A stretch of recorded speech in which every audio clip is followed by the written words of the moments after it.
नमस्कार दोस्तों, स्वागत है आपका करियर मित्रा के YouTube चैनल में। आइए हम लोग आगे बढ़ते हैं उस सीरीज में जो कि हम लोग जिसमें डिस्कस कर रहे थे previous year questions of environment and ecology, यानी पर्यावरण और पारिस्थितिकी के जो हम लोग प्रीवियस ईयर क्वेश्चंस डिस्कस कर रहे थे। इसका पार्ट 1 ऑलरेडी पब्लिश हो चुका है और आइए आज हम लोग शुरू करते हैं इसका पार्ट 2 और देखते हैं 8-10 नए क्वेश्चन जो कि बहुत इंपॉर्टेंट हैं, लेकिन वो ईजी भी हैं और कॉन्सेप्चुअल हैं। तो आइए शुरू करते हैं उसको। दोस्तों, हमारा पहला प्रश्न ये है कि निम्न में से किसने सर्वप्रथम गहन पारिस्थितिकी यानी डीप इकोलॉजी शब्द का प्रयोग किया था। पहला ऑप्शन है ईपी ओडम ने, दूसरा है रॉनकियर ने, तीसरा है क्लेमेंट्स ने और चौथा है अर्निज नेस ने। इसका सही जवाब है दोस्तों चौथा, अर्निज नेस ने। अर्निज नेस ने डीप इकोलॉजी शब्द का प्रयोग किया था। आइए अगली स्लाइड में हम लोग डीप इकोलॉजी के बारे में थोड़ी बातें समझते हैं। दोस्तों, डीप इकोलॉजी का जो शब्द है ये अर्निज नेस ने दिया था 1973 में, और ये इनके देने की एक खास वजह थी। ये एक डीप इकोलॉजी एक तरीके की इन्वायरमेंटल फिलॉसफी है और एक सोशल मूवमेंट है जो कि इस बात पे बेस्ड है कि जो इंसान हैं उनको अपना जो संबंध है प्रकृति के साथ उसको बदलने की जरूरत है, और उसको ये प्रकृति को रिसोर्स की जगह देखने की बजाय इंसान को ये देखना चाहिए कि प्रकृति में अपने आप में भी एक इनहेरेंट वैल्यू है और हम दोनों को एक साथ मिलकर रहना चाहिए।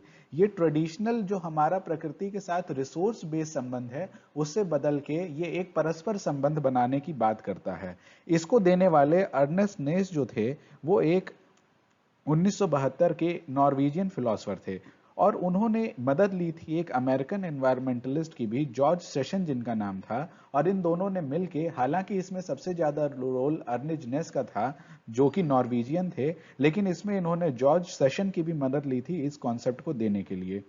इसके अंदर ये चूंकि एक फिलोसॉफिकल कॉन्सेप्ट है तो इसके अंदर मेटाफिजिक्स, एपिस्टेमोलॉजी और सोशल जस्टिस की भी बात होती है, जिसके बारे में हम लोग इकोलॉजी की अपनी जो है जो प्रॉपर मॉड्यूल आएगा जिसमें हम लोग सब्जेक्ट को जो है डीप में पढ़ेंगे, वहां पे हम लोग इस बारे में समझेंगे। अगला प्रश्न है दोस्तों, निम्न में से कौन सी गैस ग्लोबल वार्मिंग के लिए जिम्मेदार है। पहला ऑक्सीजन, दूसरा ऑक्सीजन और कार्बन डाइऑक्साइड, तीसरा कार्बन डाइऑक्साइड और मीथेन, चौथा केवल मीथेन। दोस्तों, इसका जो है सबसे सही ऑप्शन है ऑप्शन नंबर 3 जो कि है कार्बन डाइऑक्साइड और मीथेन। दोस्तों, ग्रीन हाउस गैसेस वो गैसेस हैं जो कि वायुमंडल में उपस्थित रहती हैं और जो अर्थ मतलब टेरेस्ट्रियल रेडिएशन यानी वो गर्मी जो अर्थ रिलीज करती है उसको अपने साथ एब्जॉर्ब कर लेती है और एटमॉस्फेयर का टेम्परेचर बढ़ाती है, जिसकी वजह से ग्लोबल वार्मिंग जैसी समस्या होती हैं। प्रमुख ग्रीन हाउस गैसेस जो इस समय मौजूद हैं और जिनको जो है UNFCCC ने 6 top most affecting green house gases का दर्जा दिया है, वो है carbon dioxide, methane, nitrous oxide, hydrofluorocarbons, perfluorocarbons और सल्फर हेक्साफ्लोराइड, और इसी के साथ साथ नाइट्रोजन ट्राइफ्लोराइड। ये कुछ इंपॉर्टेंट गैसेस हैं जो कि ग्लोबल वार्मिंग के लिए जिम्मेदार है। मीथेन भी इसमें आती है और मीथेन भी बहुत इंपॉर्टेंट है क्योंकि मीथेन एग्रीकल्चरल फील्ड से रिलीज होती है। कार्बन डाइऑक्साइड जो हम लोग फॉसिल फ्यूल्स या थर्मल पावर प्लांट जो हैं उनसे रिलीज होती है। इसलिए इस में सबसे सही ऑप्शन है कार्बन डाइऑक्साइड और मीथेन। ऑक्सीजन किसी भी तरीके से ग्लोबल वार्मिंग में जिम्मेदार नहीं होती है। आइए दोस्तों अगले प्रश्न की तरफ बढ़ते हैं जो कि है ओजोन बायोस्फीयर को बचाती है इनमें से किन चीजों से। पहला है इंफ्रारेड किरणों से, दूसरा है अल्ट्रा वायलेट किरणों से, तीसरा है एक्स रेज से यानी एक्स किरणों से, और चौथा है गामा किरणों से यानी गामा रेज से।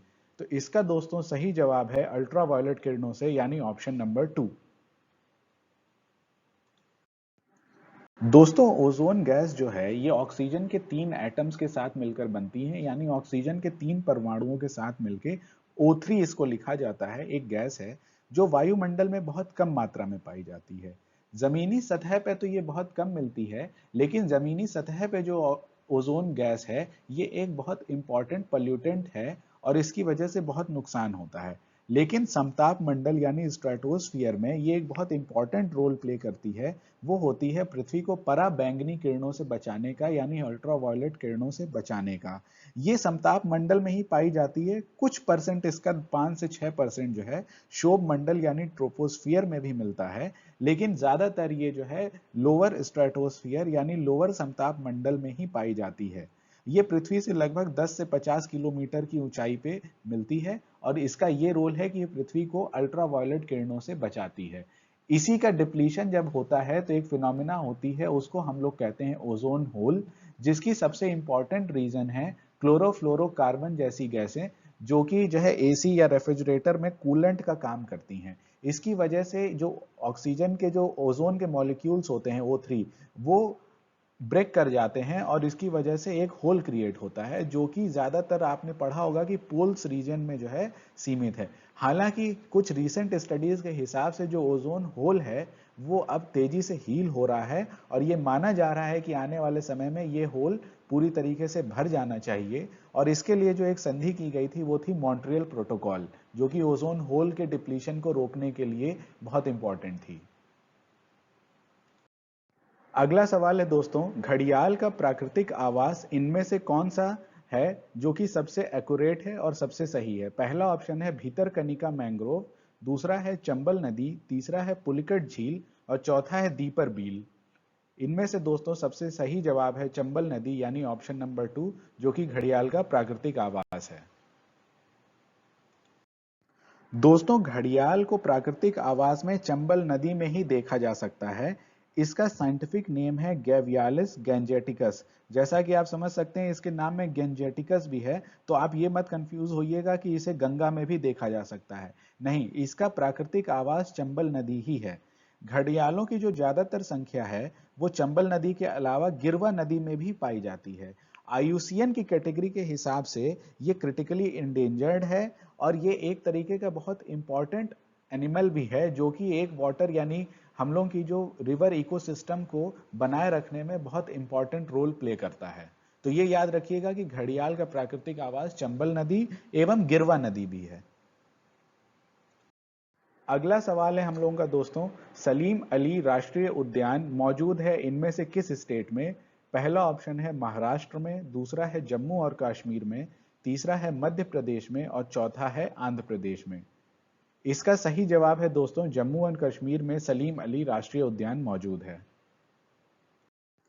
दोस्तों सलीम अली नेशनल पार्क जो है ये, इसका दूसरा नाम है सिटी फॉरेस्ट नेशनल पार्क और ये श्रीनगर जम्मू कश्मीर में लोकेटेड है।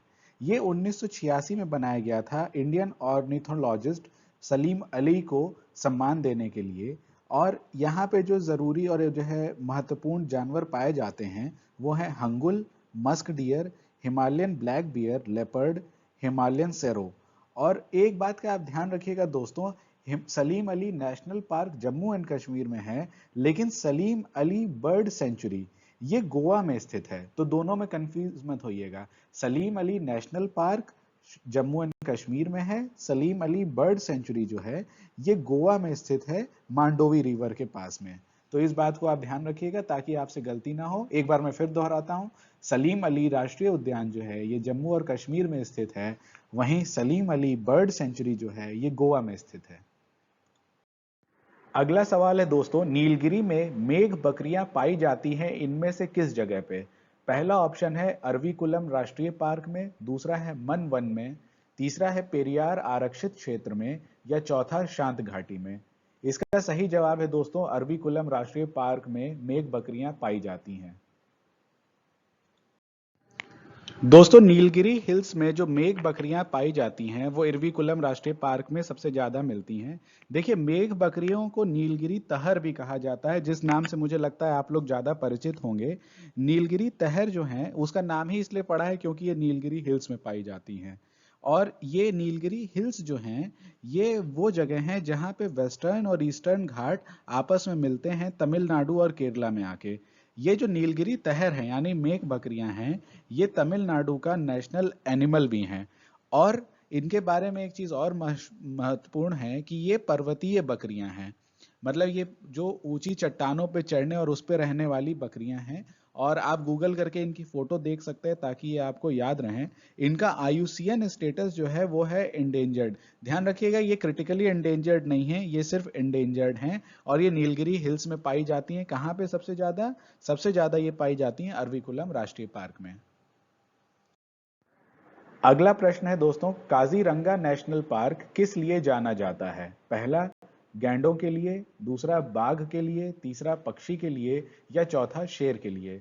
दोस्तों इसका सबसे सही जवाब है पहला, गैंडा के लिए। गैंडों के लिए काजीरंगा नेशनल पार्क बहुत ही फेमस है और उनको वहां प्रोटेक्ट करने के लिए अनेक तरीके के उपाय भी किए जाते हैं। दोस्तों काजीरंगा नेशनल पार्क जो है ये असम में ब्रह्मपुत्र नदी के किनारे स्थित है। ये एक अच्छा खासा बड़ा नेशनल पार्क है और ये एक सींग वाले गैंडे एवं हाथियों का प्रमुख रूप से निवास यहाँ पे मिलता है। और इसके बारे में एक और मशहूर बात यह है कि ये एक वर्ल्ड हेरिटेज साइट भी है और ये अपने आप में wild water buffalo, swamp deer को भी रखता है और यहाँ इसको जो है बर्ड लाइफ इंटरनेशनल ने इम्पॉर्टेंट बर्ड एरिया भी डिक्लेयर किया हुआ है। ये जो इसकी लोकेशन है, जियोग्राफिकल लोकेशन है, ये इस सॉरी इस तरीके की है कि ये ईस्टर्न हिमालयन बायोडाइवर्सिटी हॉटस्पॉट के एज पे मिलता है, इसलिए यहाँ पे बायोडाइवर्सिटी काफी डायनेमिक और वाइड है। और जैसा कि आपको पता है कि ये गैंडों के लिए जाना जाता है। अगले प्रश्न की ओर बढ़ते हैं दोस्तों, जो कि है भारत में प्रोजेक्ट टाइगर शुरू कब किया गया था? यानी किस ईयर में प्रोजेक्ट टाइगर की शुरुआत की गई थी? पहला है 1970, दूसरा है 1973, तीसरा है 1981 और चौथा है 1984। इसका सही जवाब है दोस्तों दूसरा, 1973 में भारत में प्रोजेक्ट टाइगर शुरू किया गया था। दोस्तों भारत में प्रोजेक्ट टाइगर इसलिए शुरू हुआ था क्योंकि जो टाइगर की प्रजाति थी वो धीरे धीरे बहुत तेजी से कम हो रही थी। इसीलिए इनके संरक्षण के लिए सरकार ने 1973 में अप्रैल में एक प्रोजेक्ट टाइगर को प्रारंभ किया था, जिसका उद्देश्य ये था कि टाइगर्स की पॉपुलेशन को खत्म होने से बचाना। इसकी शुरुआत जो है प्राइम मिनिस्टर इंदिरा गांधी ने की थी और इसके पहले डायरेक्टर जो थे वो थे कैलाश संखाला। इसका जो ऑब्जेक्टिव था वो इस तरीके से था कि उन फैक्टर्स को कंट्रोल करना और कम करना जिसकी वजह से टाइगर हैबिटेट्स खत्म हो रहे हैं और एक सस्टेनेबल मैनेजमेंट की टेक्निक को निखार के बाहर लाना। दूसरा था कि एक वायबल टाइगर पॉपुलेशन को बनाना जिससे इकोनॉमिक, साइंटिफिक, कल्चरल, एस्थेटिक और इकोलॉजिकल वैल्यूज को बढ़ोतरी की जा सके। इसी के तहत एक मॉनिटरिंग सिस्टम भी बनाया गया था जिसे एम स्ट्राइप्स कहते हैं, जो कि पेट्रोल करने में और टाइगर की प्रोटेक्शन में मदद करता था। ये पेट्रोल रूट्स को जो है पूरा एक मैप करता था और फॉरेस्ट गार्ड्स को इनकी जो है कहाँ ये दिखते हैं, किस चेंज में इनकी पेट्रोलिंग बदल रही है और अन्य चीज़ों में मदद करता था। तो एम स्ट्राइप्स जो है ये इंपॉर्टेंट है क्योंकि ये प्रोजेक्ट टाइगर के अंतर्गत ही शुरू हुआ था। अगला प्रश्न है दोस्तों, फ्लाई ऐश किसको जलाने से निकलता है? पहला कोयले को, दूसरा चारकोल को, तीसरा डीजल को या चौथा पेट्रोल को। इसका सही जवाब है दोस्तों कि फ्लाई ऐश कोयले को जलाने से निकलता है और ये सबसे ज्यादा थर्मल पावर प्लांट जो कि कोल बेस्ड होते हैं वहां से ये निकलता है और ये बहुत हार्मफुल भी है। आइए इसके बारे में हम लोग अगली स्लाइड में थोड़ा सा पढ़ते और समझते हैं। दोस्तों फ्लाई ऐश जो है ये कोल के दहन से उत्पन्न होने वाला प्रदूषक है।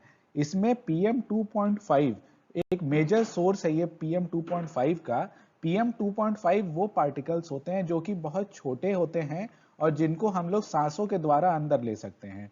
ये एयरबॉर्न हो जाते हैं और ये लगभग 10 से 20 किलोमीटर के डिस्टेंस को आराम से ट्रेवल कर सकते हैं। जो फ्लाई ऐश है ये पानी के ऊपर, पौधे पत्तियों के ऊपर भी जम जाती है जिसकी वजह से अन्य प्राकृतिक क्रियाओं में उनके बाधा पड़ती है। इसके अंदर हेवी मेटल्स होते हैं जैसे कोल हो गया और ब्लैक कार्बन भी होता है। ये फ्लाई ऐश से बहुत सारे नुकसान तो होते ही हैं, लेकिन इसका एक फायदा भी ये है कि इसको जो है हम लोग कंस्ट्रक्शन बेस्ड इंडस्ट्री में यूज कर सकते हैं। ईंटें, पत्थर, टाइल्स बनाने के काम में ये रोड एम्बैंकमेंट कंस्ट्रक्शन के भी काम आ जाता है लो लाइंग एरिया में। और अभी भारतीय सरकार में हम लोग 63% जो है फ्लाई ऐश का, जो कि बनती है thermal coal based power plant में, उसको हम लोग यूटिलाइज कर लेते हैं कंस्ट्रक्शन के काम पे। हमारी कोशिश ये है कि इसको हम लोग 100% तक लेके जा सकें। इसको रोकने के लिए कुछ खास उपकरणों का यूज किया जाता है जो कि चिमनी में ही लगे होते हैं, जिनको हम लोग कहते हैं इलेक्ट्रोस्टैटिक प्रेसिपिटेटर, या अन्य कण निस्यंदन उपकरणों का प्रयोग भी कर सकते हैं, जिसकी वजह से इसको रोका जा सके। दोस्तों, फ्लाई ऐश के अंदर जो मेनली कंपोनेंट्स होते हैं वो होते हैं सिलिकॉन डाइऑक्साइड, एल्युमिनियम ऑक्साइड और कैल्शियम ऑक्साइड। मतलब SiO2, Al2O3 और CaO, silicon dioxide, aluminium oxide और कैल्शियम ऑक्साइड। अगला प्रश्न है दोस्तों, लाइकेंस सबसे अच्छे सूचक हैं किस चीज के? दोस्तों, लाइकेंस के बारे में आप जानते होंगे कि ये एक तरीके की इंडिकेटर स्पीशी होती हैं और ये कुछ एनवायरमेंटल पोल्यूशन को डिटेक्ट करने का रोल अदा करते हैं। तो आइए देखते हैं इनमें से किस प्रदूषण को डिटेक्ट करते हैं, यानी किसके सूचक होते हैं। वायु प्रदूषण के, जल प्रदूषण के, मृदा प्रदूषण के, या ध्वनि प्रदूषण के? इसका सही जवाब है दोस्तों, वायु प्रदूषण के सूचक होते हैं लाइकेंस। दोस्तों, लाइकेंस जो होते हैं ये सिम्बायोसिस में रह रहे दो फंगस और एल्गी का मिक्सचर होता है। ये एक कोई सिंगल ऑर्गेनिज्म नहीं होता है, ये एक सिम्बायोटिक रिलेशनशिप के तहत एक दूसरे के साथ रह रहे होते हैं। ये एक निम्न श्रेणी की एक छोटी वनस्पतियों का समूह है, जो कि कई जगहों पर जो है छोटे छोटे पेड़ों पे, मिट्टी पे या दीवारों पे उगे हुए पाए जाते हैं। ये वायु प्रदूषण के लिए बेहद संवेदनशील होते हैं, इसीलिए ये जो है एक्स्ट्रा पोल्यूटेड शहरों के आसपास इनको नहीं पाया जाता है। तो जहां जहां पे इनको नहीं पाया जाता है, उस जगह ये माना जाता है कि वायु प्रदूषण बहुत ज्यादा है। और जहां जहां इनको पाया जाता है वहां पे ये पता चलता है कि वायु प्रदूषण एक कंट्रोल्ड लिमिट में है। तो ये याद रखिएगा कि लाइकेंस जो हैं ये एल्गी और फंगस का एक समूह है, और ये एक छोटी निम्न श्रेणी की वनस्पति हैं, और इनकी वजह से हम वायु प्रदूषण को माप सकते हैं। दोस्तों, मुझे उम्मीद है कि आपको ये पार्ट 2 इकोलॉजी एंड एनवायरनमेंट की क्वेश्चन आंसर सीरीज का, जो कि प्रीवियस ईयर क्वेश्चन पर बेस्ड है, आपको पसंद आया होगा। अभी इनिशियली हम लोग कुछ आसान प्रश्नों को देखते हुए चल रहे हैं, धीरे धीरे हम लोग प्रश्नों की डिफिकल्टी बढ़ाते जाएंगे। ये प्रश्न हम लोग ने इसलिए चूज किए हैं क्योंकि ये आने वाले मोर एनालिटिकल क्वेश्चंस के लिए एक फाउंडेशन का रोल अदा करेंगे। तो मैं चाहूंगा जो भी क्वेश्चंस जहां जहां से हम लोग ने डिस्कस किया है, आप अपनी किसी टेक्स्ट बुक या जो भी कोचिंग के नोट्स आप फॉलो कर रहे हैं उसमें से इनको रिवाइज करते चलें, और जैसे जैसे हर दिन हम लोग क्वेश्चंस डिस्कस करते जाएंगे उसको आप लोग इसी के साथ साथ करते जाएं, ताकि आपका रिवीजन भी होता रहे और आपके कॉन्सेप्ट भी बिल्ड होते रहें।